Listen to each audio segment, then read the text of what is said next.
ఇంతవరకు కూడా మన ప్రియ సహోదరులు చాలా చక్కగా ప్రత్యేక పాట పాడుకుంటున్నారు. అలాగే మన సహోదరులు కూడా చక్కగా ప్రత్యేక పాటలు పాడుకుంటున్నారు. పాడిన ప్రతి బిడ్డను బట్టి కూడా నేను కృతజ్ఞతలు చేసుకుంటున్నాను. దేవుని మాటల్లోనికి మనం వెళ్దాం ప్రియులారా. దేవుని మాటలు చాలా విలువైనవి.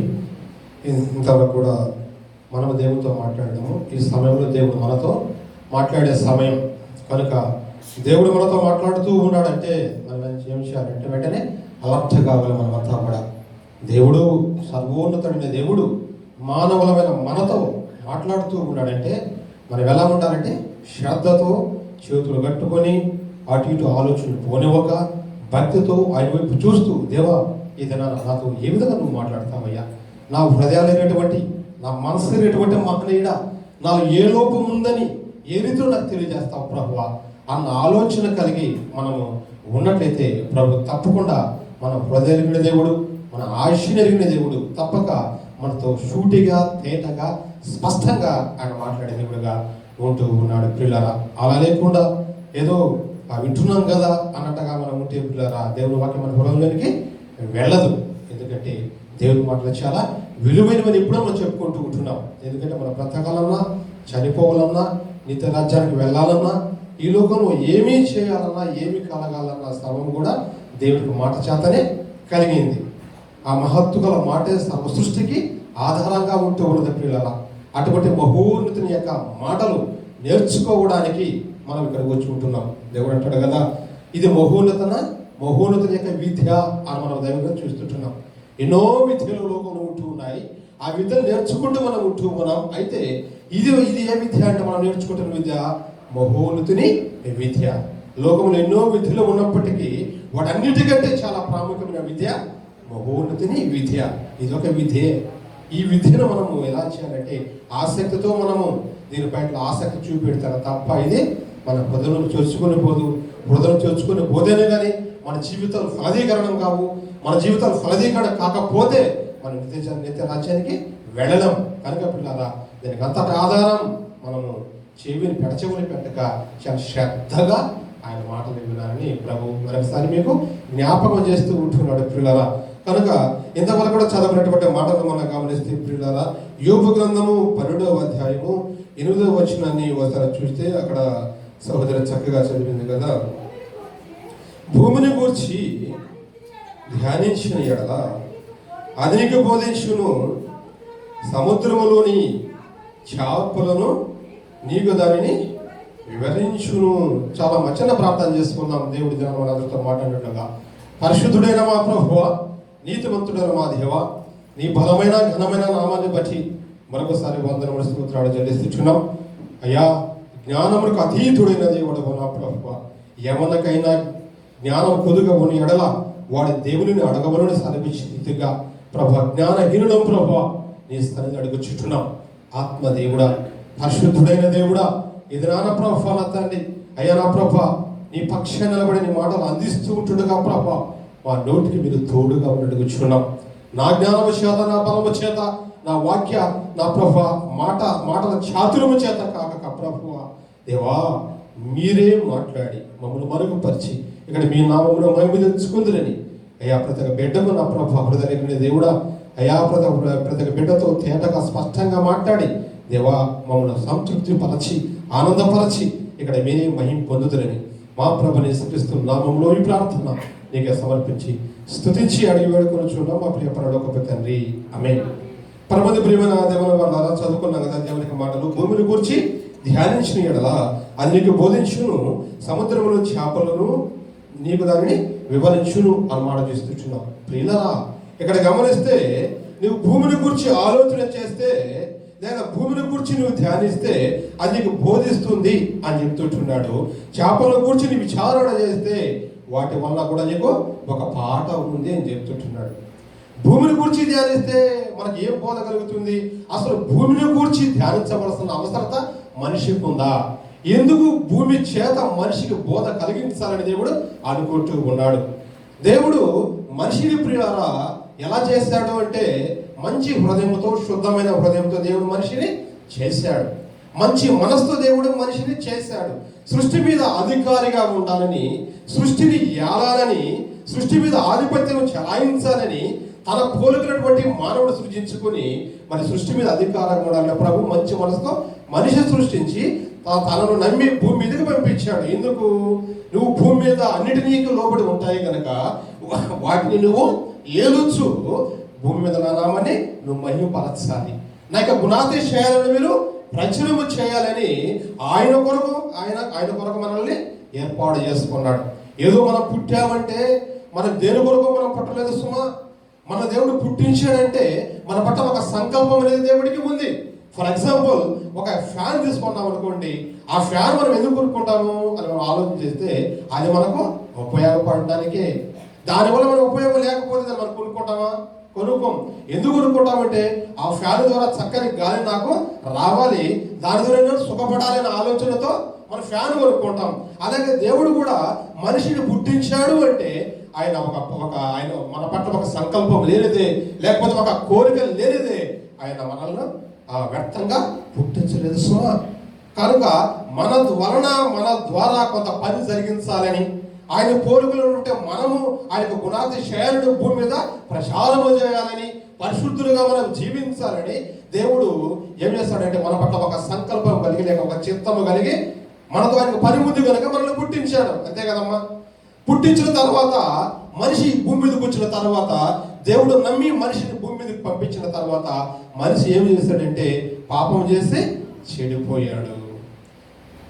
అతిక్రమములు చేసే మనిషి చెడిపోయాడు. చెడిపోయిన ఈ మానవాళిని ప్రియులారా తిరిగి దేవుడు మరలా ప్రేమించడానికి ఇష్టపడ్డాడు. చెడిపోయిన ఒక మానవాళిని తిరిగి బాగు చేయడానికి తిరిగి యేసుక్రీస్తు ప్రభుల వారిని ఈ భూమి మీదకి పంపించడం జరిగింది. లేకపోతే ఈ మానవులను రక్షించాలనే ఆశ లేకపోతే దేవుడు యేసుక్రీస్తు ప్రభుల వారిని భూమి మీదకి పంపించేవాడు కాదు సుమా. ఆయన పంపించడానికి కారణం ఏంటంటే నా బిడ్డలు చెడిపోయారు కనుక చెడిపోయినటువంటి ఆ మానవాళిని ఒక మంచి మార్గంలో ఉంచాలని కన్న తండ్రి ప్రేమించి తన ప్రియ కుమారుడి భూమి మీదకి పంపించాడు. కనుక చెడిపోయిన ఈ మానవాళికి బుద్ధి రావాలి.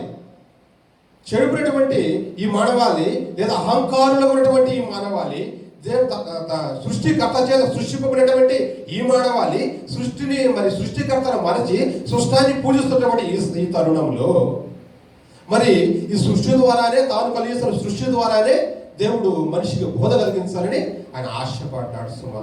అదే ఈ భూమి, లేకపోతే ఈ భూమి అంటే సృష్టి కదా, ఇక చేపలంటే సృష్టి కదా, ఇదంతా కూడా ఆయన సృష్టించిన సృష్టి. కనుక తాను సృష్టించుకున్నటువంటి మానవాళి చెడిపోయినప్పుడు మరి ఎవరి కొరకైతే సృష్టిని చేశాడో ఆ సృష్టి ద్వారానే మరి దేవుడు మనిషికి బుద్ధి తెప్పించాలని ఆశ కలిగిన వాడుగా ఉంటూ ఉన్నాడు. కనుక భూమిని గురించి మరి నువ్వు ధ్యానిస్తే భూమి ద్వారా నీకు ఏం కలుగుతుందట? బోధనిక కలుగుతుందట. అసలు భూమి గురించి మనం ఆలోచన చేస్తే అసలు భూమి అది తిరుగుతూ ఉంది ప్రియులారా. అసలు ఎందుకు తిరుగుతుంది? అది తిరగవలసిన అవసరత ఏముంది? అసలు దాన్ని ఎవరు తిరుగుతున్నారు మనం ఆలోచన చేస్తే భూమి తిరుగుతూ ఉండడం వలననే మనకు ఒక రోజు అనేది ఏర్పడతా ఉందన్నమాట. భూమి కూడా తిరగకపోతే మనకు దినాలు రావు, కాలాలు రావు, మాసములు రావు, సంవత్సరాలు రావు, ఋతువులు రావు, ఇవన్నీ మనకు రావు. భూమి తను తిరుగుడు చేతనే అది మనకు ఈ యొక్క కాలాలు, ఋతువులు, మాసాలు ఏర్పడుతూ ఉంటున్నాయి. భూమి తన చుట్టూ తాను తిరగడం ద్వారా ఒక రోజు అనేది, ఒక దినం అనేది మనకు వస్తూ ఉంది. అలాగే భూమి తన చుట్టూ తాను ఒక సూర్యుని చుట్టూ తిరగడం ద్వారా ఏమొస్తూ ఉందంటే ఒక సంవత్సరం అనేది ఏర్పడతా ఉంది. కనుక పిల్లారా ఈ భూమిని గురించి మనం ఆలోచన చేస్తే ఈ భూమి తిరుగుతూ ఉందంటే దాన్ని త్రిప్పేవాడు ఒకడు ఉన్నాడని అర్థం. ప్రస్తుతానికి ఆ త్రిప్పేవాడు మనకు కనపడకపోయినా కూడా అది తిరుగుతూ ఉందంటే దాన్ని త్రిప్పేవాడు ఒకడు ఉన్నాడు అని అర్థం. అసలు భూమి ఎందుకు తిరగాలి? ఎందుకు మన కొరకు తిరగాలి? ఎందుకు దినాలు రావాలి? ఎందుకు కాలాలు రావాలంటే అవి కూడా మన ఉపయోగము కొరకే, అది మన మేలు కొరకే. కాలాలు మారాలి. మారకపోతే మనము ఏ విధంగా వేసవ కాలము, శీతాకాలం అంటూ ఉంటున్నాము. ఒకే వేసవ కాలంలో ఉంటే అది మన శరీరానికి మంచిది కాదు. అలాగే ఇక చలికాలం ఉంటే అది మన శరీరానికి మంచిది కాదు. అందుకే కొంతకాలము వేసవ కాలము, కొంతకాలము చలికాలము. ఇలాగ దేవుడు కాలాలను మార్పిడి చేస్తుండగా ఉంటున్నాడు. ఈ కాలాలు మారాలంటే భూమి తిరగాలి. దాన్ని త్రిప్పేవాడు ఒకడు ఇచ్చున్నాడు. దాన్ని చూసినప్పుడు మనకేం గుర్తు రావాలంటే, అయ్యో దాన్ని కలిగేసిన వాడు, లేకపోతే దాన్ని త్రిప్పేవాడు ఒకడు ఇచ్చున్నాడు, ఆయన మనము గణపరచని ఆలోచన రావాలి. కనుక భూమిని గురించి మనం ఆలోచన చేస్తే, భూమి తిరుగుతూ ఉందంటే దాన్ని త్రిప్పేవాడు ఒకడు ఇచ్చున్నాడు, సృష్టికర్త. ఆయన త్రిప్పకపోతే మనకు కాలాల మాసాలు రావు. కాలాల మాసాలు రాకపోతే మనం ఈ భూమి మీద మనకు మానవ మనుగడ జరగదు. కనుక మనం బ్రతుకున్నామంటే, మనం చలిస్తున్నామంటే, మరి ఈ విధంగా ఈ సృష్టి నడిపించబడతా ఉందంటే నడిపించేవాడు లేక నడిపించే నాదుడు ఒకటి ఉన్నాడు అని ఈ భూమిని గురించి మనం ఆలోచన చేసినప్పుడు సృష్టికర్త అనే దేవుడు మనకి జ్ఞాపకం రావాలి. చెడు పని మానవాలి, దేవుడు మర్చిపోయినటువంటి మానవాలి. తిరిగి దేవుడు ఆ దేవుడిని తిరిగి జ్ఞాపకం చేయాలని ఈ సృష్టి ద్వారా దేవుడు మనిషికి బోధ కలిగించాలని ఆశపడి, అయ్యో చెడుపున మానవాళిలారా, చెడుపున నరజాతి, ఒకసారి భూమిని గురించి మీరు ఆలోచన చేయండి. భూమి చూడ తిరుగుతూ ఉంది నీకోసమే, నాకు నేను తిప్పుతూ ఉంటున్నాను, మరి నువ్వు మరిచావు అని తిరిగి మర్చిపోయి మానవాళిని సృష్టికర్త తిరిగి జ్ఞాపకం చేసుకుని ఆలోచన కలిగి ఈ భూమిని గురించి నువ్వు ఆలోచన చేయి, నీకు బోధ కలుగుతూ ఉంది అని దేవుడు చెప్తూ ఉంటున్నాడు. రెండవ చూస్తే ప్రియులారా, సముద్రంలో చేపలు నీకు దానిని వివరించును అని చెప్తుంటున్నాడు.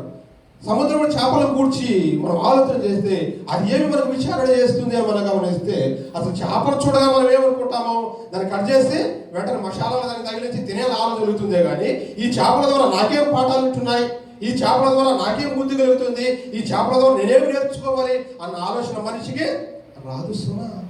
చేపలు చూడగల తినేయాలన్న ఆలోచన వస్తుంది తప్ప దీని గురించి దేవుడు నాకు పాఠాలు ఇచ్చాడా, దీని ద్వారా నాకు బుద్ధి కలుగుతుందా, దీని ద్వారా నేను నేర్చుకోవాలి అన్న ఆలోచన రాదు. అయితే చేపల ద్వారా ఎన్నో పాఠాలు నేర్పించాలని దేవుడు ఆశపడ్డాడు. ఎన్నో పాఠాలు నేర్పించాలని తన దైవ గ్రంథములు ఆయన దేవుడు ఎన్నో మాటలు మన కొరకు లిఖించాడు. మనం బ్రతుకుంటూ కొరకు మాత్రమే పిల్లారా. ఈ లోకంలో మనం ఎలా జీవించాలి, ఎలా బ్రతకాలి, ఎలా ఉండాలి, ఏమి చేయాలో ఏమి చేయకూడదు దేవుడు మనందరినీ ప్రేమించి మనం బ్రతుకునే వరకు ఈ పరిశుద్ధ గ్రంథాన్ని దేవుడు మనకు అనుగ్రహించి ఉంటూ ఉన్నాడు. ఈ పరిశుద్ధ గ్రంథం మనం చదివినప్పుడల్లా మనం ఎలా బ్రతకాలో చక్కగా దైవ గ్రంథం మనకు నేర్పిస్తుంది. అయితే ఈ దైవ గ్రంథంలో చదవకపోతే మనం ఎలా బ్రతకాలో మనకు అర్థం కాదు సుమా. ఎటుబడితే అట్లా మనం జీవి పెడతాం, ఏ కాబట్టి అయితే అంటాం, ఎటుబడితే అట్లా నడుస్తాం. మరి చక్కని సరైన మార్గంలో మనం నడవాలంటే, సన్మార్గంలో మనం నడవాలంటే బైబిల్ తప్పక మనం ధ్యానించాలి. కనుక ప్రియులారా, ఈ చేపల గురించి మనం ఆలోచన చేస్తే చేపల ద్వారా చాలా ఎన్నో పాఠాలు మనకు వచ్చున్నాయి. ఈ చేపల గురించి మనం ఆలోచిస్తే ప్రియులారా, ఈ చేపల గురించి ముఖ్యంగా 3 మంచి లక్షణాలు మనం నేర్చుకోవచ్చు. ఏంటంటే ఈ చేపనటువంటి ఒక మంచి లక్షణం ఏమిటంటే ప్రియులారా, చూడండి, జల ప్రవాహం ఎంత వేగంగా పరిగెత్తుకుని వస్తూ ఉంటున్నా కూడా ఈ చేప ఏం చేస్తుందంటే దానికి ఎదురుగా ఈదుకుంటూ వెళ్ళిపోతుంది. గమనించారు లేదు మీరు?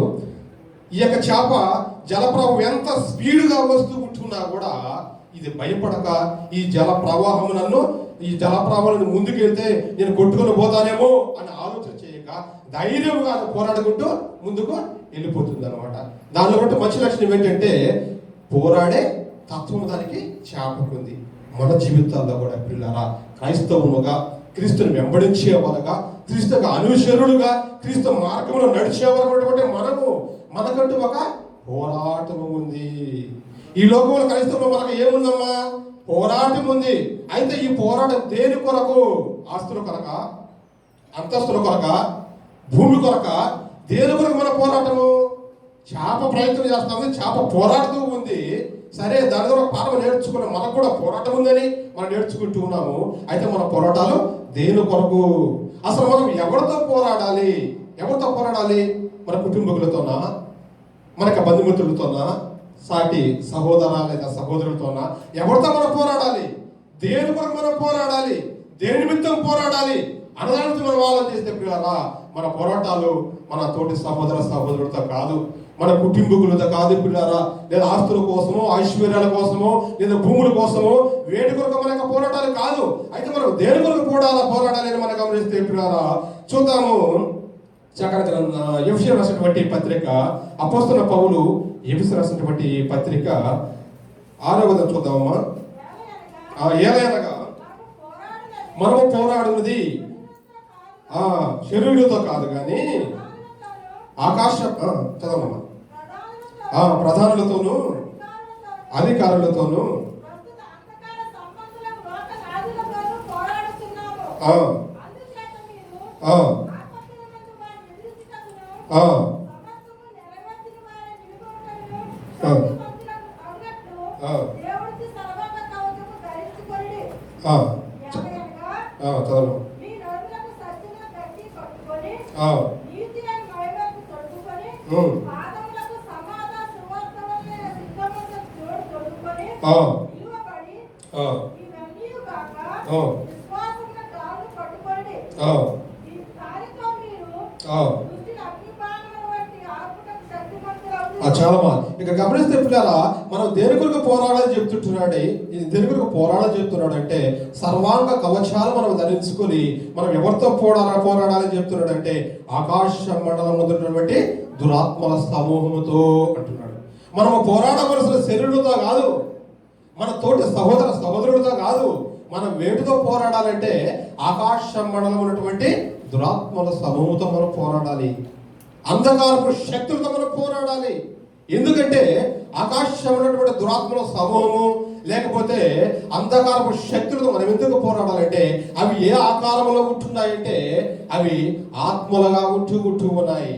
దురాత్మలు అంటే ఆత్మల ఆకారాన్ని కలిగి ఉంటున్నాయి. కాబట్టి మనము కూడా ఈ లోకం మన భూమి మీద ఉంటున్నప్పుడు మనము కూడా మరి ఆత్మ అనే దేవుడు మనలో ఉంచాడమ్మా. మన యొక్క పోరాటం ఏ పోరాటం అంటే ఆత్మీయ పోరాటం అనేది. ఆత్మీయ పోరాటాన్ని పోరాడుతుంటే మనము ఆత్మ సంబంధమైన వాటితో మనం పోరాడాలి, శరీరంతో కాదు సుమా. కనుక మన పోరాటాలు వేటితో మనం గమనిస్తే ఆకాశమైనటువంటి దురాత్మల సమూహంతో మనం పోరాడాలి. వీటితో మనం పోరాడాలి. మనం ఏం చేయాలంటే క్రీస్తుకు లోబడి ఉండాలి. దేవునికి లోబడి అపవాదిని ఎదురించుడి అంటాడు. మనము దేవునికి లోబడినప్పుడే దురాత్మలను ఎదిరించడానికి అవకాశం ఉంటుంది. దేవునికి లోపడకపోతే అవి మనకు లోపడం. చూడండి, మన వేదన ఒక దయ్యాలు పట్టిన వారితో మనం ప్రార్థన చేయాలనుకోండి, మరి దేవుడు మనం లేకపోతే, దేవుడు వాక్యం మనం లేకపోతే మనం వెళ్ళి యేసుక్రీస్తు నామములో వెళ్ళు అని మనము అన్నాం అనుకోండి, అది వెళ్తుందా? వెళ్ళొస్తుందా? అది మన మీదనే తిరగబడుతుంది. కారణం ఏంటంటే దేవుని మాటలో మనలో లేవు అనమాట. అంటే దేవుడు యేసుక్రీస్తు ప్రభువు సరైన విధంగా మన హృదయాలలో చేర్చుకోవడం లేదు. అందుకే మనం దేవుడికి లోబడి ఉంటే అప్పుడు అపవాది కూడా మనకి లోబడుతుంది అనమాట. అందుకే మీరు దేవుడికి లోబడి అపవాదిని ఎదురుచుడి మాట చేస్తుంటున్నాం. మనం దేవుడికి లోబడితే అపవాది మనకి లేక దురాత్మ సొమ్ము మనకు లోబడుతుంది అనమాట. మనం దేవునికి లోబడగా దాన్ని ఎదిరిస్తే అది మనకు లోబడదు, మన మీదే తిరగబడుతుంది. కనుక పిల్లరా, వాటిని ఎదిరించాలంటే మనం దేవునిలో మనం ఉండాలి అన్నమాట మనం చూస్తుంటున్నాం. మనం పోరాడేది ఎవరితో శరీరంతో కాదు, కానీ ఆకాశంలో ఉన్నటువంటి దురాత్మల సమూహంతో మనం పోరాడాలి. రెండవదిగా మరి దేని నిమిత్తం మనం పోరాడాలని గమనిస్తే పిల్లరా, తీసుకురాసినటువంటి యూదా రాసిన పత్రిక మొదటి అధ్యాయం 3వ చూస్తే అక్కడ చెప్తాడు, మనకు అప్పగింపబడినటువంటి బోధ నిమిత్తం పోరాడాలని మాట చేస్తుంటున్నాం. యూదా పత్రిక మొదటి అధ్యాయం 3వ చూస్తే అక్కడ మన చదవండి.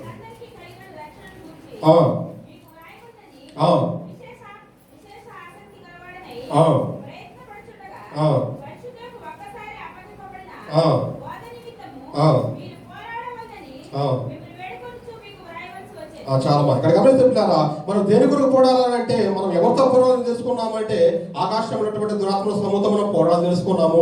దేని కొరకు పోరాడాలంటే ఇక్కడ చెప్తూ ఉంటున్నాడు, మనకు అప్పగింపబడినటువంటి బోధ నిమిత్తం మనం పోరాడాలి. మనకు అప్పగింపబడింది ఒకసారి మనందరం కూడా అప్పగించబడినది బోధ.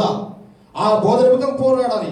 ఆ బోధ ఏం చేయాలి మనం గమనిస్తే అదే సువార్త. మనం వెళ్ళి సర్వ సృష్టి సువార్తను ప్రకటించాలి. అదే మనకు అప్పగింపబడినటువంటి బోధ. మీకు మన అందరికి అప్పగించబడింది అంటే అప్పగించబడినటువంటి ఆ బోధను మనం ఏం చేయాలి? ఇప్పుడు తప్పక బయటికి వెళ్ళి ప్రచారం చేయాలి. మనకు అప్పగించబడింది అంటే ఏమని అర్థము? ఫర్ ఎగ్జాంపుల్ చూడమ్మా, ఇప్పుడు మనం సంఘంలో ఉంటున్నాము, అమ్మాయి నీకు పలానా పని అప్పగించబడింది, లేకపోతే అయ్యా మీకు పలానా పని అప్పగించబడింది అని చెప్పామనుకోండి, అంటే దాని అర్థం ఏమని? గమన కూర్చోమనా? కాదు కదా. మనకు అప్పగించబడింది లేదా అప్పగించబడింది అని అర్థం ఏంటంటే ఆ పనిని తిరిగి చేయాలి అని అర్థం. మనకు అప్పగింపబడినటువంటి బోధన పోరాడాలని చెప్తుంటున్నాడంటే మనకంటూ ఒక బోధ అందరికీ అప్పగించబడింది. అప్పగించబడినటువంటి బోధన మనం మౌనంగా ఉండగా మనం ఏమి చేయాలంటే దానితో మనము పోరాడాలి. ఈ బోధన బయటికి మనం ప్రచారం చేస్తున్నప్పుడు ఎన్నో ఆటంకాలు వస్తాయి, ఎన్నో అవమానాలు వస్తాయి. ఎన్నో నష్టాలు కష్టాలు కూడా రావచ్చు. అవి కుటుంబాల ద్వారా కావచ్చు, లేకపోతే మరి బంధుమిత్రుల ద్వారా కావచ్చు, లేదా సమాజం ద్వారా కావచ్చు, ఆఖరికి సంఘం ద్వారా కూడా కావచ్చు. సుమా సంఘంలోనే సత్యబోధ చేస్తున్నారు, కొంతమంది పడదు, అది సంఘంలోనే కూడా కావచ్చు ప్రియులారా. కనుక ఈ బోధన మొత్తం మనకి ఎన్నో ఆటంకాలు వస్తాయి. దానిపై మనం ఏమి చేయాలి? చేతులు ముడుచుకొని మనం కూర్చోకూడదు సుమా. దానిపై మనం ఏమి చేయాలి? పోరాడాలి. శరీరము ప్రాణం కలిగినటువంటి ఒక చేప అది పోరాడుతూ ఉంటే, ప్రాణము ఆత్మ దేహం కలిగినటువంటి మనిషి పోరాడకుండా మౌనంగా కూర్చుంటే సరిపోతుంది సుమా? సరిపోదమ్మా. అది దేవుడికి ఇష్టమైనది కాదే కాదు. అందుకే దేవుడు చేపల గురించి మీరు ఆలోచన చేయండి, దాని గురించి మీరు ఆలోచన చేస్తే దాని ద్వారా మీకు ఒక బోధ కలుగుతున్నట్టున్నాడు. దాని గురించి విచారణ చేస్తే దాని ద్వారా మీకు పాఠాలు మీరు నేర్చుకొని చెప్తుంటున్నాడు. ఎందుకంటే చేప పోరాడుతుంది కనుక మనం కూడా పోరాడకుండా మౌనం ఉండకూడదు సుమా. మన కష్టాలు వచ్చినాయని, నష్టాలు వచ్చాయని, అవమానాలు వచ్చినాయని, ఎవరు ఏదో అన్నారని చెప్పి మనం చేతులు ముడుచుకొని కూర్చోకూడదు. ఎందుకంటే నువ్వు పోరాడాలి. మనం పోరాడేది మన పోరాటం ఏంటంటే ఆత్మీయ పోరాటం. ఒక పోరాటం మనం కొనసాగిస్తూ ఉంటున్నాం, ఒక సైనికులా మనం ఉంటూ ఉన్నాం. మన మంచి పోరాటం పోరాడితేనే కానీ పిల్లరా మనకు ఆ యొక్క లాభం అనేది లేదా మనం అనుకున్నది ఆ టార్గెట్ మనం పొందలేము సుమా. మనం దేనితో కోరుకుంటూ ఉన్నామో, ఏ లక్ష్యాన్ని మనం ముందు ఉంచుకుంటున్నామో ఆ లక్ష్యాన్ని మనం చేరాలంటే మనం తప్పకుండా ఏం చేయాలి? పోరాటం అనేది కొనసాగించాలి. కనుక మనం ఎవరి కొరకు పోరాడాలంటే ఆకాశంలో దురాత్మ సమూహంతో పోరాడాలి. రెండవది దేవునితో పోరాడాలి. అప్పగించబడినటువంటి బోధన మొత్తం మనం పోరాడాలి అని మనం ఇక్కడ తెలుసుకుంటూ ఉన్నాం ప్రియులారా. అందుకే అపోస్తలుడైన పౌలు గారు అంటాడు కదా, నేను మంచి పోరాటము పోరాడితేనే నా పరుగు దొంగ ముట్టించుదని విశ్వాసాన్ని కాపాడుకుంటున్నట్టున్నాడు. మంచి పోరాటం అంటే మంచి పోరాటాన్ని పోరాడాను అంటే ఇందులో చెడ్డ పోరాటాలు ఉన్నాయని అర్థమే కదా. మంచి పోరాటాలు పోరాడాలంటే ఇందులో చెడ్డ పోరాటాలు ఉన్నాయి, మంచి పోరాటాలు ఉన్నాయి, చెడు పోరాటాలు ఉన్నాయి. అయితే మన పోరాటం దేని కొరకంటే మంచి పోరాటాలు వరపై మనకు పోరాటం ఉండాలి, కానీ చెడు యొక్క పోరాటాలు వాడవి మనం వెళ్ళకూడదు సుమా. అందుకే పౌలు గారు మంచి పోరాటాన్ని నేను పోరాడానయ్యా, నా విశ్వాసాన్ని నేను కాపాడుకున్నాను. భూమి మీద నాకుంటూ ఒక పోరాటం ఉంది, ఆ పోరాటాన్ని అదే మంచి పోరాటం, ఆ పోరాటాన్ని నేను పోరాడాను. క్రీస్తు కొరకు అప్పగించబడినటువంటి బోధ కొరకు నేను పోరాడాను, నా పరుగుతో ముట్టించాను, విశ్వాసాన్ని నేను కాపాడుకున్నాను అన్నట్టుగా ఆయన తెలియజేస్తున్నాడు. కనుక పిల్లల చేపలడం మంచి లక్షణం ఏంటంటే పోరాడ తత్వం దానికి ఉంది. కనుక క్రైస్తవులుగా మనం కూడా పోరాడేవాడుగా మనం ఉండాలి అని మనం తెలుసుకుంటున్నాం. రెండోది గమనిస్తే పిల్లల చేపలటువంటి మంచి లక్షణం ఏంటో తెలుస్తా, ఇది మన ఏటి నీళ్లు తెలుసు కదమ్మా. ఏటి నీళ్లు అంటే ఏటిలో ఉన్నటువంటి నీళ్లు చేదుగా ఉండటం గమనించడం లేదు. అందులో చేపలు ఉన్నాయనుకోండి, అవి ఎలా ఉంటాయంటే కొంచెం ఉప్పుగా ఉంటాయి చేపలు. ఆ యొక్క ఏటి నీళ్లు చేదుగా ఉన్నా కూడా చేప మాత్రం ఉప్పుగా ఉంటుంది. అంటే ఇది ఉప్పు స్వభావాన్ని కలిగి ఉందన్నమాట. ఇది ఒక మంచి లక్షణం, చేపల మంచి లక్షణం. అంటే క్రైస్తవులుగా మనం కూడా ఏ విధంగా ఉండాలంటే మనం ఉప్పులాగా ఉండాలి. ప్రభు అంటాడు కదా, మీరు లోకానికి వెలుగై ఉన్నారు, లోకానికి ఉప్పు ఉన్నారు అంటున్నాడు. చేపలు ఉంటే మంచి లక్షణం ఏంటంటే ఇది ఉప్పుగా ఉంటుంది కాబట్టి మరి క్రైస్తవులుగా మనం కూడా మరి ఉప్పు లాంటి ఒక మంచి లక్షణాన్ని కలిగి ఉండాలి. మీరు లోకానికి ఉప్పు లాంటి వాళ్ళు అంటున్నాడు. ఉప్పు నిస్సారమైతే దేనికి పనికిరాదు. అంటే ఉప్పుకు ఆ యొక్క లక్షణం లేకపోతే, ఆ రుచి ఇచ్చే ఆ మంచి లక్షణం లేకపోతే అది దేనికి కూడా పనికిరాదు. అది మనిషి కాళ్ళ చేత త్రొక్కబడి అది పారవేయబడుతుంది. కనుక ఉప్పు నిస్సారం కాకూడదు. ఉప్పు తన కూడా గుణాన్ని అది కలిగి ఉండాలి. కాబట్టి లోకానికి మీరు ఉప్పుగా ఉండాలని చెప్తున్నాడు. చూడండి పిల్లరా, ఒక బిర్యానీ చేసుకున్నాం అనుకోండి, బిర్యానీలో మంచి ఐటమ్ వేసుకున్నాం అనుకోండి, అన్ని ఐటమ్ చూడండి, ఆకలి ఉప్పు ఇక్కడ చూడండి ఎలా ఉంటుందో. ఏమో టేస్ట్ ఉంటుందమ్మా? టేస్ట్ రాదు. నువ్వు ఎన్ని మంచి ఐటమ్లు అయ్యి అన్నీ మరి ఏది కొదువు లేకుండా మొత్తం మన దానికి అవసరం మొత్తం అన్ని ఐటమ్స్ అన్నీ వేయండి, కానీ ఉప్పు వేయకపోతే టేస్ట్ రాదు. కనుక పిల్లరా, మీరు అందుకే ఉప్పుతో పోల్చాడు విశ్వాసులు. మనకి బిడ్డలను యేసుక్రీస్తు ప్రభుల వారు ఉప్పుతో పోల్చాడు. అంటే మనం ఎలా ఉండాలంటే మరి కూరలో ఉప్పు వేసినట్టు మన సంభాషణ ఉండాలని చెప్తాడు. మనకు మాటలు ఎలా ఉండాలంట, కూరలో ఉప్పు వేస్తే ఎలా ఉంటుందో చాలా మధురంగా ఉంటుంది కదా, చాలా చక్కగా రుచిగా ఉంటుంది కదా. మనకు మాటలు కూడా మధురంగా ఉండాలి. మన మాటలు కర్ణ కఠోరంగా మనకు ఉండకూడదమ్మా. మన మాటలు ఎలా ఉండాలంటే మన మాటలో చాలా మంచిగా ఉండాలి, వినసొంపుగా ఉండాలి, ఇతరులకు మరి నచ్చే విధంగా ఉండాలి, ఇతరులను బాగుపరిచే విధంగా ఉండాలి, ఇతరులను ప్రోత్సాహపరిచే విధంగా ఉండాలి, ఇతరులను సంతోషపరిచే విధంగా కూడా మన మాటలు. అంతేగాని కృంగదీసే విధంగా మన మాటలు ఉండకూడదు. అయ్యో ఇతను మాట్లాడుతూ ఉన్నాడు, అమ్మో ఇతను ఈమె మాట్లాడుతూ ఉంది, మరి ఇక్కడి నుంచి వెళ్ళిపోతే మేలు అన్న విధంగా ఉండకూడదు. క్రైస్తవులుగా మీ యొక్క మాటలు, మీ యొక్క సంభాషణ ఎలా ఉండాలంటే అంటే మరి కూరలో ఉప్పు వేసినట్లుగా ఉండాలి. అందుకే మీరు లోకానికి ఉప్పు ఉన్నారు అని చెప్తున్నాడు. ఉప్పు నిస్తారం కాకూడదు. మనకు మంచి లక్షణం మనలో తరిగిపోకూడదు. ఈ లక్షణాలు మనం ఏ విధంగా ఉప్పు ఆ యొక్క లక్షణాలకు మరి కోల్పోతే దేనికి పనికి రాకుండా పోతుందో, మనము ఈ మంచి లక్షణం మనము ఉండకపోతే మన దేనికి కూడా పనికిరామని సత్యం మనం తెలుసుకుంటూ ఉన్నాము. కనుక పిల్లల లోకములో అన్ని జనాంగాల మధ్య మనం ఉంటున్నాం. ఈ అన్ని జనాంగము దేవుని ఎరగని వారి మధ్య దేవుడు మనం ఉంటున్నాడు. వీరి మధ్యలో మనం ఏం చేయాలంటే జ్యోతుల వలె మనము వెలగాలి. ఆయనకి దివ్యమేకని చేత పెట్టుకుని జ్యోతుల వలె మనం వెలగాలి. లోకమంతా ఒకే విధంగా ఉన్నా కూడా మన మధ్యలో మనం ఎలా ఉండాలంటే మంచిగా రుచి కలిగిన వారుగా, వాళ్ళ సంతృప్తి పరిచేవారుగా, ఒక ప్రత్యేకం కలిగిన వారుగా మనం ఉండాలి ప్రభువు కోరుకుంటూ ఉన్నాడు పిల్లల. ఎందుకంటే అన్ని జనాంగంలో ఉంటున్నామంటే మనం క్రైస్తవులు అయినందుకు, లేకపోతే మన దేవుని బిడ్డ అయినందుకు మనం ఏమి అడవులకి వెళ్ళి మనం భక్తి చేయట్లేదు. మనం ఎక్కడ ఉన్నాము, క్రైస్తవులమైనా మనం ఎక్కడ ఉంటున్నాము, అన్ని జనాల మధ్యనే మనం ఉంటున్నాం. వారితో కలిసి మనం జీవిస్తూ ఉన్నాం, వారితో కలిసి కొన్నిసార్లు మనం సహవాసాలు చేస్తూ ఉంటున్నాం. అయితే వారి మధ్యలో మనకి ప్రవర్తన కావచ్చు, మన మాటలు కావచ్చు, మనకి క్రియలు కావచ్చు ఏ విధంగా ఉండాలంటే ఉప్పులాగా ఉండాలి. అలాంటి మంచిగా మనం ఉన్నప్పుడు మాత్రమే వీరు క్రైస్తవులు, ఈమె క్రైస్తవురాలు, ఈయన క్రైస్తవుడని ఆ అన్ని జనాంగ ప్రకవారు తెలుసుకుంటారు. అయ్యో ఈమె మాటలు చూడండి, అయ్యో ఈ మాటలు చూడండి ఎలా ఉన్నాయో. మరి వీరి విధంగా ఉండాలంటే మరి వీరు కలిగేసిన దేవుడు ఎంత మంచి దేవుడు అయినా, మరి వీరిని బట్టి నేను ప్రభుని నమ్ముకోవాలని మన యొక్క సాక్ష్యాన్ని బట్టి అనేక మంది ప్రబోధకు రావాలి. కానీ అమ్మా మీరు రండి చర్చికి, అయ్యా మీరు రండి చర్చి అని మనం భంగపోవడం వల్ల చాలా మంది రారు. కానీ మన ప్రవర్తన చూసి చాలా మంది ప్రభు సన్నిధికి రావాలి.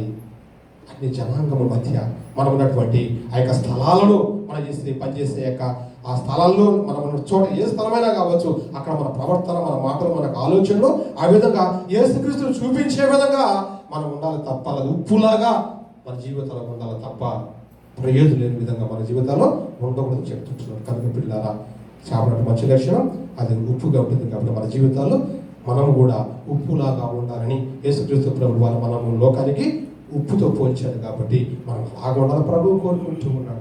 మూడవ చూస్తే ఇది ఒక ప్రత్యేకత కనబడతా ఉంది పిల్లల. చేపలో ఒక ప్రత్యేకత కనబడతా ఉంది. అది ఏటి నీళ్ళలో ఉన్నా కూడా అది మరి అది నీరు చేదుగా ఉన్నా కూడా అది మాత్రం చేదుగా లేదు. అంటే అక్కడ ఒక ప్రత్యేకత కనబడతా ఉంది కదమ్మా. నీళ్ళు ఏ విధంగా అందరూ జీవిస్తున్నటువంటి ఆ జీవరాశి కూడా అదే స్థితిని కలిగి ఉండాలి. అయితే అది ఆ విధంగా లేదు, ఒక ప్రత్యేక స్థితిని కలిగి ఉంటూ ఉంది. మన జీవితాల్లో కూడా ఒక ప్రత్యేకమైన స్థితిని కలిగి ఉండాలి. ప్రభు చెప్తూ ఉన్నాడు, నేను పరిశుద్ధుని కనుక మీరు కూడా పరిశుద్ధులై ఉండాలి. నేను మిమ్మల్ని క్షమించిన ప్రకారం మీరు ఇతరులను క్షమించాలి. నేను మిమ్మల్ని ప్రేమించిన ప్రకారం మీరు ఇతరులను కూడా ప్రేమించాలి. మీ విరోధుల కొరకు మీరు మీ విరోధులను ప్రేమించాలి. మీ శత్రువులు ఆకలిగా ఉన్నప్పుడు వారికి మీరు భోజనం పెట్టాలి. దాహం ఉన్నప్పుడు వారికి నీళ్లు ఇవ్వాలి. వారి కొరకు మీరు ప్రార్థన చేయాలి. ఇదంతా లోకాన్ని అంతా కూడా విరోధంగా కనబడుతుంది. మనం ద్వేషించిన వారి కొరకు మనం ప్రార్థన చేయగలమా? వారు 4 మాటలంటే ఇంకా మనం 4 మాటలు ఎక్స్ట్రా అనేవారం ఉంటాం. కానీ వారి కొరకు ప్రార్థన చేసి వారికి అవసరం ఉన్నప్పుడు మంచి మనసుతో క్షమించే మనం చాలా వరకు ఉండడం చాలా తక్కువ, రేర్ అనమాట మన జీవితాల్లో. అన్ని ధనగుణ ప్రకారం పెట్టండి, క్రైస్తవ జీవితాలు కూడా ఆలోచన చేస్తే మనం కూడా ఇలాంటి లక్షణాలు కలిగి ఉంటున్నాం. అయితే పిల్లరా, మనం ఎలా ఉండాలని చూస్తే ఒక ప్రత్యేకతను కలిగి మనం ఉండాలి. అన్ని జనాంగంతో లేకపోతే లోకస్తుతో మనం కలిసి జీవిస్తూ ఉన్నా కూడా ఒక క్రైస్తవులుగా మనం ఒక ప్రత్యేకమైన స్థితిని కలిగి ఉండాలి. అందుకే దేవుడు మనల్ని లోకము నుండి, పాపము నుండి, శాపము నుండి, మరణము నుండి మనం ఏం చేశాడు? విడిపించాడు, ఎడబాటు చేశాడు. అయ్యా మీరు ప్రత్యేకింపబడిన జనాంగం, మిమ్మల్ని ఎన్నుకున్నాను, నేను మిమ్మల్ని ప్రత్యేకపరిచాను, వీటినన్నిటి నుంచి కూడా మిమ్మల్ని నేను వేరు చేశాను. మీరు మంచి జీవితం జీవించాలి. వారు ఉన్నట్టుగా మీరు ఉండకూడదు. వారు చేసే ఆ యొక్క చెడు కార్యాలు మీరు చేయకూడదు. వారికి దేవుడు ఎవరో తెలియదు కనుక వారు రకరకాలుగా చెడు క్రియలు చేస్తారు. వారికి దేవుడు ఎవరో తెలియదు. అయితే దేవుడు ఎరిగిన వారు మీరు, మరి ప్రత్యేకించి దేవుడి చేత ఎరగబడిన వారు మీరు. అయితే వారు చేసిన మీరు చేస్తే వారికి మీకు తేడా ఏముంది? కనుక పిల్లరా, ప్రత్యేకమైనటువంటి మనము ఎక్కడున్నా కూడా ఒక ప్రత్యేకతను చూపించాలని ప్రభువు వారు కోరుకుంటూ ఉన్నాడు. కనుక చేపలు ఉన్నటువంటి 3 లక్షణాలు తెలుసుకున్నాం. ఒకటి, అది ఒక ప్రత్యేకమైన స్థితిని కలిగి ఉంది. రెండవది, అది పోరాడే మంచి లక్షణాన్ని కలిగి ఉంది. మూడవదిగా, అది ఉప్పు యొక్క స్థితిని లక్షణాన్ని కలిగి ఉంది. క్రైస్తవులుగా మనం కూడా ఈ మంచి లక్షణం కలిగి ఉన్న ప్రభువు కోరుకుంటూ ఉంటున్నాడు. పిల్లరా గమనిద్దాం. ఇంకా చేపల గురించి మనం ఆలోచన చేస్తే మత్తయి సువార్త చూద్దాం. పిల్లరా మత్తయి సువార్త 14వ అధ్యాయం చూద్దాం. అక్కడ చక్కని మాట దేవుడు లిఖించుకుంటున్నాడు. మత్తయి సువార్త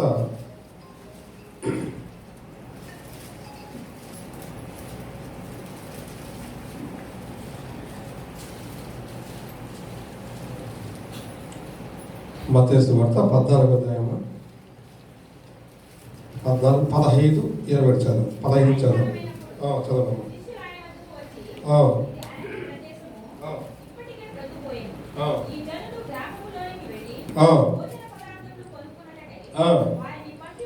వారిని పంపివేమని చెప్పింది యేసు. వారు ఎలాగక్కర్లేదు, మీరే వారికి భోజనం పెట్టుడని వారితో చెప్పగా, వారు ఇక్కడ మన వద్ద 5 రొట్టెలను 2 చేపలను తప్ప మరి ఏమీ లేదని ఆయనతో చెప్పింది. అందుకు ఆయన వాటిని నా ఎదురుగా తగ్గడని చెప్పి పచ్చిక మీద కూర్చోడనని దేవునికి ఆజ్ఞాపించి 5 రొట్టెలను 2 చేపలను పట్టుకొని ఆకాశం వైపు కన్నులెత్తి ఆశీర్వదించి ఆ రొట్టెలు వెలిచి శిశువులకి ఇచ్చాను. శిశువులు జనులుగా వడ్డించిరి. వారందరిని తిని తృప్తి పొందిన తర్వాత మిగిలిన ముక్కలు 12 గంపలుండే తిరిగి స్త్రీలను పిల్లలను గాక తినిన వారు ఇంచుమించు 5,000 మంది పురుషులు. చాలా ఇక్కడ గమనిస్తే పిల్లరా, ఇక్కడ ఈ చేపల గురించి మనం ఆలోచన చేస్తే ఈ చేపలు ఆశీర్వదింపబడే చేపలుగా కనబడుతూ ఉంటున్నాయి. ఈ చేపలు ఎలా ఉంటున్నాయంటే ఆశీర్వదింపబడే చేపలుగా కనబడుతుంటున్నాయి. అలాగే అక్కడటువంటి ఆ జనాంగానంతటికి ఆకలి తీర్చిన చేపలుగా కనబడుతుంటున్నాయి. ఏమో అక్కడ చాలా మంది చెప్తున్నారు. ఎంతమంది అంట? స్త్రీలను పిల్లలను కాక తినిన వారు ఇంచుమించు 5,000 మంది పురుషులు. 5,000 మంది పురుషుల కంటే అధికంగా అక్కడ జనాంగం వచ్చి ఉంటున్నారు. వారందరి ఆకలిని ఏమి తీర్చాయని మనం గమనిస్తే చేపలు తీర్చాయి లేదా? తీర్చాయి. కాబట్టి ఈ చేపలు ఎలాంటి చేపలు అనేది మనం గమనిస్తే ఆకలి తీర్చినటువంటి చేపలు లేదా ఆశీర్వదింపబడినటువంటి చేపలు. ఈ చేపలు ఆశీర్వదింపబడ్డాయి. అవి ఎప్పుడు ఆశీర్వదింపబడ్డాయని మనం గమనిస్తే పిల్లారా, యేసుక్రీస్తు చేతుల్లోనికి వచ్చినప్పుడు మాత్రమే ఆశీర్వదింపబడ్డాయి. 5 రొట్టెలు 2 చేపలు తీసుకొని యేసుక్రీస్తు ప్రభువు వారు తన చేతుల్లోకి తీసుకొని మరి ఆకాశం తట్టు చూసి ఆయన ప్రార్థన చేస్తాడు. ఎప్పుడు ఆ చేతి హస్తాల్లోనికి మరి 5 రొట్టెలు 2 చేపలు వచ్చాయో అప్పుడు మాత్రమే అవి 5,000 మందికి సరిపడిన మనం చూస్తుంటున్నాం.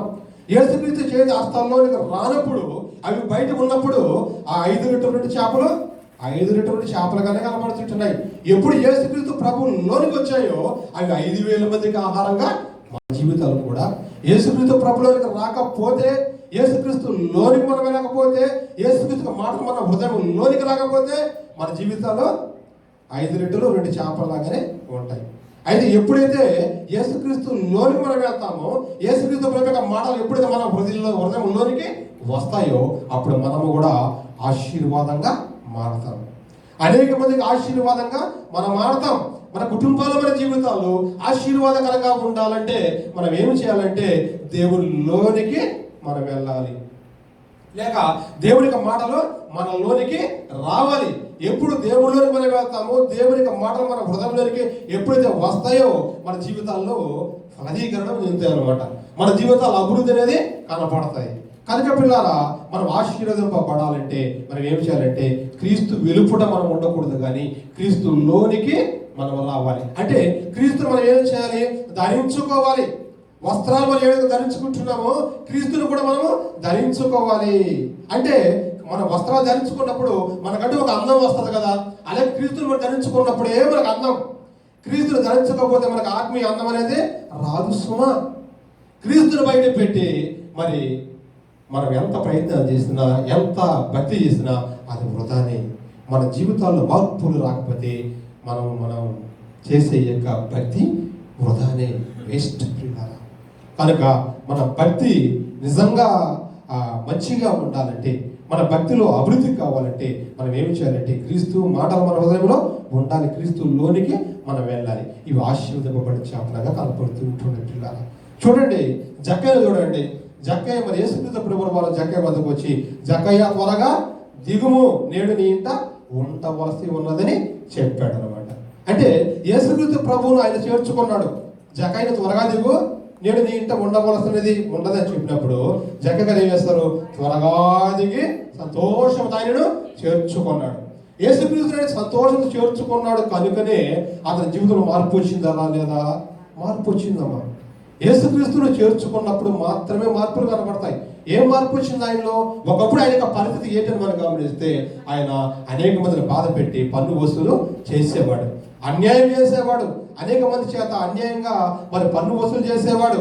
అయితే యేసుక్రీస్తు ప్రభువు జక్కయ్య త్వరగా దిగునేడు, నీ ఇంటి నేను ఉండవలసి ఉన్నదయ్యా, నువ్వు త్వరగా దిగు అని చెప్పగానే వెంటనే త్వరగా దిగి ఆయన యేసుక్రీస్తుని చేర్చుకోవడట. అప్పుడు ప్రభు అంటున్నాడు, నేడు నీ ఇంటికి రక్షణ వచ్చి ఉన్నది, రక్షణ అనుగ్రహించబడేది. పైగా ఎప్పుడు యేసుక్రీస్తు ప్రభుని చేర్చుకున్నాడు జక్కయ్య, అదేం చెప్తున్నాడంటే, ప్రభువా ఎవరి వద్ద అయినా కూడా అన్యాయంగా ఏదైనా కూడా తీసుకుని ఉంటే 4 వంతులు నేను వారికి చెల్లిస్తానంటున్నాడు.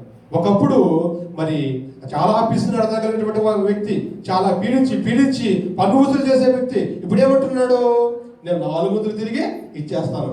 ఎవరి వద్ద అన్యాయంగా తీసుకున్నాను, దేని తీసుకున్నాను ప్రభువా, తిరిగి 4 వంతులు, 1 వంతు కాదు 4 వంతులు తిరిగి ఇచ్చేస్తానని చెప్తున్నాడు. అంటే యేసుక్రీస్తును చేర్చుకున్న తర్వాత మార్పు వచ్చిందా రాలేదా? మార్పు వచ్చింది. కనుక మా యేసుక్రీస్తులోని మనం వెళ్ళినప్పుడే, యేసుక్రీస్తు మాటలు మన హృదయంలో ఉన్నప్పుడు మాత్రమే మార్పులు వస్తాయి. అంటే మన జీవితంలో అభివృద్ధిలోనికి వస్తాయి పిల్లల. రెండవది గమనిస్తే మార్తా మరియలు మనం వస్తాం. మార్తా మరియలు యేసుక్రీస్తు ప్రభువుల వారిని స్వీకరించారు, తనకు గృహంలో చేర్చుకున్నారు, తన హృదయంలో చేర్చుకున్నప్పుడు మరి ఈ యొక్క మరియమ్మ గారు ఏం చేస్తున్నారంటే, యేసుక్రీస్తు ప్రభు బోధ చేస్తా ఉంటే ఆయన దగ్గర కూర్చొని బోధ చాలా చక్కగా వింటా ఉంది. యేసుక్రీస్తు ప్రభువును ఎప్పుడు ఆమె చేర్చుకున్నదో ఆమె ఏం మార్పు వచ్చింది? ఆయన మాటలు వినడానికి ఆమె అంగీకరిస్తుంది, చక్కగా కూర్చొని మాటలు వింటా ఉంది. కనుక పిల్లల యేసుక్రీస్తు ప్రభువులోనికి మనం వెళ్ళాలని, లేకపోతే యేసుక్రీస్తు ప్రభువును మనం స్వీకరించాలని, లేదా మన హృదయంలో ఆయన చేర్చుకున్న మాట మనం చూస్తుంటున్నాం. ఎప్పుడైతే యేసుక్రీస్తులోనికి మనం వెళతామో మనం ఆశీర్వాదంగా మనం మారుతాం. రెండవదిగా ఈ చేపలు చూస్తే పిల్లల ఇవి ఆకలి తీర్చి చేపలుగా కనబడుతుంటున్నాయి. 5,000 మందికి అవి ఆకలిని తీర్చాయి. చూడండి, వాటికి ప్రాణం మాత్రం ఉంది, శరీరం మాత్రం ఉంది. ఈ చేపలకు ఆత్మ అనేది లేదు. మరి ప్రాణము శరీరము ఉన్నటువంటి ఈ చేపలు 5,000 మందికి ఆకలిని తీరుస్తుంటున్నాయి పిల్లల. అయితే సాటి మనిషిగా మనము ఇతర యొక్క ఆకలి తీర్చేవారు ఉంటున్నాము లేదా? మన దేవునికంటూ ఒక ఆకలి ఉందని మనం తెలుసుకోవాలి. అంటే మనం అనుకోవచ్చు, దేవుడు ఆత్మస్వరూపి కదా, ఆయనకి ఏం ఆకలి ఉంది మనం అనుకోవచ్చు. ఆయనకు ఆకలి ఈ లోకంలో ఉన్నటువంటి ఈ ఆహారం తింటే ఆయన ఆకలి తీరేది కాదు. ఆయన ఆకలి వేరేదిగా కనపడుతుంది.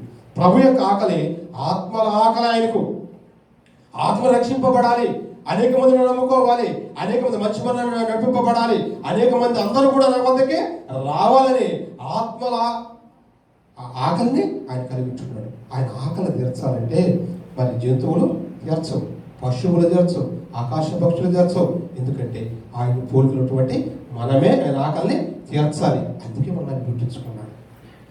ఆయన ఆకలి తీర్చడానికి, ఆయన ఆకలి తీర్చుకోవడానికి మనల్ని పుట్టించాడు. మరి ఆయన ఆకలి తీర్చాలంటే ఎవరు కావాలంటే నువ్వు నేను ఆయన ఆకలి తీర్చాలి. ఇందులో స్త్రీలని పురుషులని అని ఏ భేదము లేదు. అయ్యో నాకు వయసు పైబడిందే, నేను ఆయన ఆకలి తీర్చలేను అనుకోకూడదు సుమా. ఈ యొక్క భారం అందరి మీద ఉంది.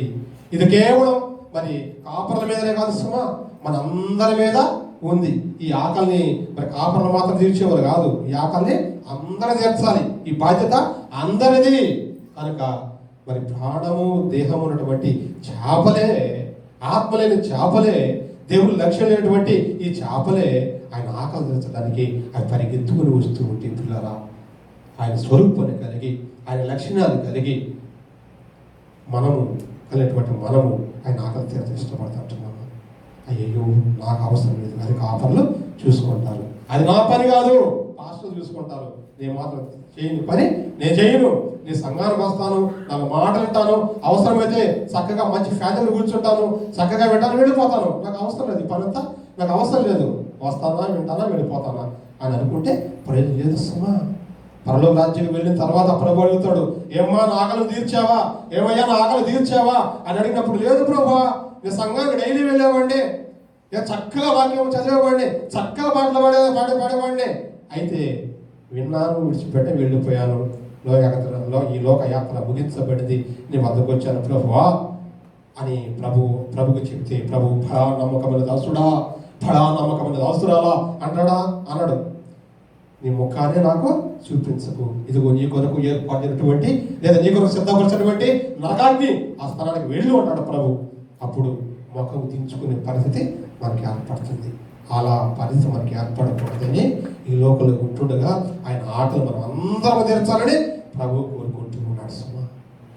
ఈరోజు మనమంతా కూడా ఒక మంచి ఆలోచన పొందామా, ఒక మంచి నిర్ణయం తీసుకుందామా? అవును ప్రభువా, నేను ఈ నువ్వు ఆకలి కలిగి ఉంటున్నావు దేవా, ఆకలి మరి నీ పోలికలో ఉన్నటువంటి మేమే ఆకలి తీర్చాలి తండ్రి, నేను తీరుస్తాను ప్రభువా, నా వంతు నేను కృషి చేస్తాను, నా వంతు నీ కొరకు నేను ప్రయత్నం చేస్తాను ప్రభువా, నీవిచ్చిన జీవితాన్ని బట్టి, నీవిచ్చిన ఆరోగ్యాన్ని బట్టి, నీవిచ్చినటువంటి ఉద్యోగాలను బట్టి, నీవిచ్చిన కుటుంబాన్ని బట్టి, నీవిచ్చిన సమస్తాన్ని బట్టి కూడా ప్రభువా, నిజంగా నాకున్నటువంటి జ్ఞానాన్ని బట్టి నీ కొరకు ఏదో నేను చేస్తాను ప్రభువా, ఏదో ఒక పని చేస్తాను ప్రభువా, మౌనంగా మాత్రం ఉన్నాను ప్రభువా అని ఒక మంచి నిర్ణయాన్ని పొందామా? ఒకవేళ అలాంటి మంచి నిర్ణయం మనం తీసుకున్నట్లయితే ప్రభు చాలా సంతోషపడేవాడిగా ఉంటున్నాడు. చూడండి, ఆత్మలేనటువంటి చేపలే మరి ఆయన ఆకలి తీర్చడానికి ఇష్టపడి తీర్చి, నిజానికైతే అవి వేటి కొరకు బ్రతుకుతా ఉన్నాయంటే అవి వాటి కొరకు అవి బ్రతకలేదు. చేపల పిల్లరా, అవి ఎన్ని సంవత్సరాలు బ్రతికినా కూడా అవి వాటి కొరకు బ్రతకవు, వేటి కొరకు బ్రతుకుతా ఉన్నాయి, ఇవి మన కొరకు బ్రతుకుతున్నాయి. అవి ఎన్ని సంవత్సరాలు బ్రతికినా కూడా ఆఖరికి మన నోట్లో పడిపోవాల్సిందే అవి, అంతే కదమ్మా, మన తినడానికే కాదు అవి. మరి వాటి జీవితం వాళ్ళకి ఉపయోగపడుతూ ఉంటున్నాయా? లేదు. అయితే మరి చూడండి, నా జీవితం నా కుటుంబం కొరకే, నా జీవితం నా రక్త సంబంధం కొరకే అంటే పక్క వారి కొరకు ఉపయోగపడలేదు. మరి ప్రాముఖ్యంగా దేవుని కొరకు ఉపయోగపడలేదు పిల్లరా. ఈ సృష్టి అంతా కూడా ఆయన లోబడి ఆయన కొరకు ఉపయోగపడతా ఉన్నాయి. ఈ సృష్టి అంతా కూడా ఆయన పోలికలున్నటువంటి మన కొరకు ఉపయోగపడతా ఉన్నాయి. అయితే మనం ఎవరి కొరకు ఉపయోగపడతా ఉన్నాము? సృష్టి అంతా దేవుడు మన కోసం చేస్తే మనల్ని ఆయన కొరకు చేసుకున్నాడు. అయితే మనం ఆయన కొరకు ఉపయోగపడతా ఉన్నామా? ఉపయోగపడలేదు. ఆత్మ పరిశీలన మనం చేసుకొని, అయ్యో దేవా, నేను ఎంత తప్పు పని చేస్తుంటున్నాను ప్రభువా, నేను తప్పు పని చేశాను ప్రభువా, ఇంతవరకు కూడా తెలియక నా జీవితాన్ని మరి ఎటుబడితట నడిపించుకొని వెళ్ళిపోయాను ప్రభువా, ఇక నా జీవితాన్ని సరి చేసుకుంటాను ప్రభువా, నీ కొరకు ఉపయోగపడతాను ప్రభువా. అవునయ్యా, ఆత్మలటువంటి ఈ సృష్టి నీ కొరకు ఉపయోగపడతా ఉంది ప్రభువా, నీ ఆకలి తీర్చడానికి ఇష్టపడతా ఉంది ప్రభువా, అయితే నేను ఉపయోగపడతానేనయ్యా, క్షమించండి ప్రభువా, నీ కొరకు ఉపయోగపడతానయ్యా అని ఒక మంచి నిర్ణయాన్ని మనం వద్దాం పిల్లల. గమనిద్దాం, ఇంకొక మాట మనం చూద్దాం ఫ్రెండ్. ఇంకా మనం చూస్తే సామెతల గ్రంథం 10:2 చూస్తే అక్కడ చెప్తాం ఫ్రెండ్, అలా యెహోవా ఒకసారి ఆశీర్వదిస్తే ఆశీర్వదించే విడిచిపోతున్న మాటను మనం చూస్తూ ఉంటున్నాం పిల్లల. మనం వస్తే ఇందులో గమనిద్దాం పిల్లల. మత్తయి సువార్త 17వ అధ్యాయం చూద్దాము, 24వ వచనం. ఇందులోనే 17వ అధ్యాయం 17:24, 17వ అధ్యాయం 24వ వచనం చదవడమ్మా.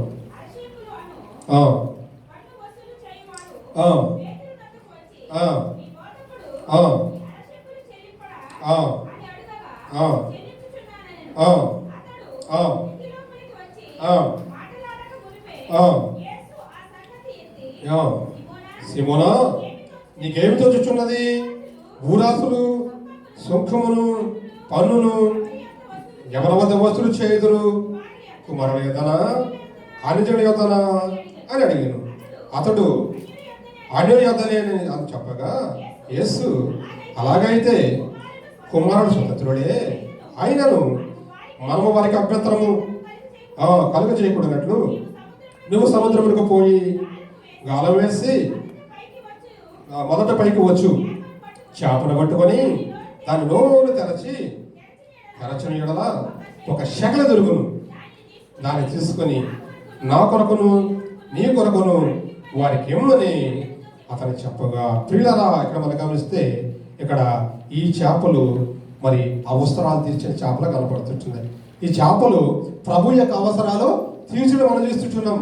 ఇక్కడ గమనిస్తే అరశేఖలు వారు పన్ను వసూలు చేసేవారు పేతురు వద్దకు వచ్చి, మీ బోధకుడు ఈ అరశేఖల పన్ను చెల్లించడా అని అడిగినప్పుడు యేసు ఈ యొక్క పేతురు గారు వచ్చి ప్రభు వద్దకు వచ్చి, ప్రభువా ఇదిగో మనం పన్ను చెల్లించాలి, అరశేఖల పన్ను వసూలు చేసేవారు వచ్చింటున్నారు, వారు మన పన్ను వసూలు చేయాలి, ఆ పన్ను మనం కట్టాలని చెప్పినప్పుడు ప్రభు చెప్తుంటున్నాడు. ఏం చెప్తున్నాడంటే, నువ్వు సముద్రం పోయి గాలం వేసి మొదట పైకి చేపను పట్టుకోమని చెప్తుంటున్నాడు.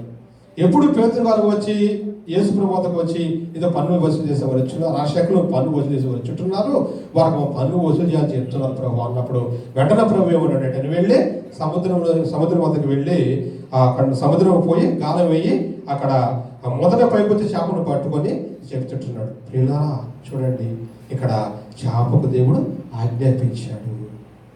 ఏం చెప్తున్నాడంటే ఇక్కడ చూడండి, నువ్వు గాలం వేసి మొదట పైకి పోతే చేపను పట్టుకోమని అంటున్నాడు. అంటే నువ్వు పోయి సముద్రం వద్దకు పోయి నువ్వు గాలం వేయిన తర్వాత ఏ చేప అయితే మొట్టమొదటికి వస్తుందో మరి దాని నోరు నువ్వు తెరవని చెప్తుంటున్నాడు. అంటే ఇక్కడ గాలం వేయమని చెప్పినప్పుడు మొట్టమొదటి వస్తుంది అంటున్నాడంటే, ఇంతకు చేపలకు దేవుడు ఒక్క చేపకు ఆజ్ఞాపించాడా, అన్నిటికీ ఆజ్ఞాపించాడా అని గమనిస్తే చేపలకు ఆజ్ఞాపించాడు దేవుడు. అయితే ఈ చేపలు చేస్తున్నాయంటే నా ప్రభుకి అవసరత నేను తీర్చాలి, నా ప్రభుకి అవసరత నేను తీర్చాలని అవి పరుగున పరిగెత్తుకుని వస్తుంటున్నాయి. చేపలకు ఇదిగో నా బిడ్డ వస్తున్నాడు, గాలం వేస్తాడు, మరి మొట్టమొదటిగా ఎవరైతే వస్తారో వారు నాకు నా అవసరాన్ని తీర్చగా కనబడుతున్నారంటగా ప్రభు చేపలకు ఆజ్ఞాపించినప్పుడు ఒకసారి ఆ విధంగా మనం ఊహించుకుంటే ఆ చేపలు చేస్తున్నాయంటే నా ప్రభుకి అవసరం వరకు నేను పరిగెడాలి, నా ప్రభుకి అవసరాల కొరకు మొట్టమొదటిగా నేను పరిగెత్తాలని అవి ఒకదానికి మరి ఒకటి నేను ముందెళ్ళాలని అవి పరిగెత్తుకొని వచ్చినట్టుగా మనం చూస్తూ ఉంటున్నాం. పిల్లల చేపలు చూడండి, శరీరము ప్రాణమైనటువంటి చేపలు ప్రభు అవసరాల వరకు పరిగెత్తుకొని వస్తుంటున్నాయి, నేను అనుకున్నట్టుగా వస్తూ ఉంటున్నాయి. అయితే ప్రాణము ఆత్మ అనేటటువంటి మనము యేసుక్రీస్తు యొక్క అవసరం తెచ్చుకొని ముందుకు పరిగెడుతూ ఉంటున్నామా? ఆయన అవసరాలకు ముందు పరిగెడుతుంటున్నామా? అవి పోటీ పడుతున్నాయి. నా ప్రభు అవసరం వరకు నేను పరిగెత్తాలి, నా ప్రభుకి అవసరం వరకు నేను పరిగెత్తాలి, పోటీ పడుతుంటున్నాయి. అయితే మనం పోటీ పడగలుగుతుంటున్నామా? సంఘంలో ఎన్నో పరిచయాలకు అప్పగించబడ్డాయి. పిల్లరా, ఆ పరిచయం కొరకు మనం నేను చేస్తాను ప్రభు, నేను పాటలు పాడతాను, నేను పరిచయం చేస్తాను, లేకపోతే ఇవన్నీ కూడా నేను చేస్తానంటగా మరి మనం ముందుకు రాగలుగుతున్నామా? నేను చేయను. మనం ఏం చెప్తామంటే, నువ్వు పలానా పరిచయం అప్పగించబడిందమ్మా అంటే నేను చేయను, మరొకరికి చెప్పండి అని చెప్తాం. ఆ పని నేను చేయను, ఇంకొకరికి చెప్పండి అని మనం చెప్తాం. చేపల లేవమ్మా, నేను ఆ ప్రభు కొరకు నా ప్రభుకి అవసరం వరకు నేను పరిగెడతాను, నేను పోటీలు పడతా ఉంటున్నాయి. సంఘాల్లో మనం కూడా మన ప్రభుత్వ పరిచయం కొరకు ఆయన అవసరాలు తీర్చడం కొరకు మనం పరిగెత్తాలి. సంఘంలో ఒక అవసరం ముందంటే ప్రతి ఒక్కరికి గుప్పులు విప్పడానికి ముందుకు పరిగెత్తాలి. సంఘంలో ఒక పని ముందంటే ఆ ప్రభు పని చేయడానికి నేను ముందు పోటీలు పడాలి. వెనుకంజ వేయకూడదు సుమా. చేప చూడండి, చేపల గురించి ఎన్ని పాఠాలు నేర్చుకోవాలి. అందుకే చేపల గురించి మీరు ఆలోచన చేయండి, మీకు బోధ కలుగుతుందని చెప్తుంటున్నాడు. ఇవి ప్రభుకి అవసరాలు తీర్చిన చేపలు కనపడుతున్నాయి, ప్రభుకి ఆకలి తీర్చిన చేపలు కనపడుతుంటున్నాయి. సమయం లేదు కనుక ముగిస్తున్నాను. కనుక మనము సంఘంలో మనం ఉంటుండగా ప్రభు యొక్క అవసరం వరకు మనం పరిగెత్తాలి, ప్రభు యొక్క ఆకలి తీర్చే వరకు మనం ప్రభు కోరుకుంటున్నాడు. ఇటువంటి కృప దేవుడు మాత్రం దయచేయను గాక. ఆమేన్.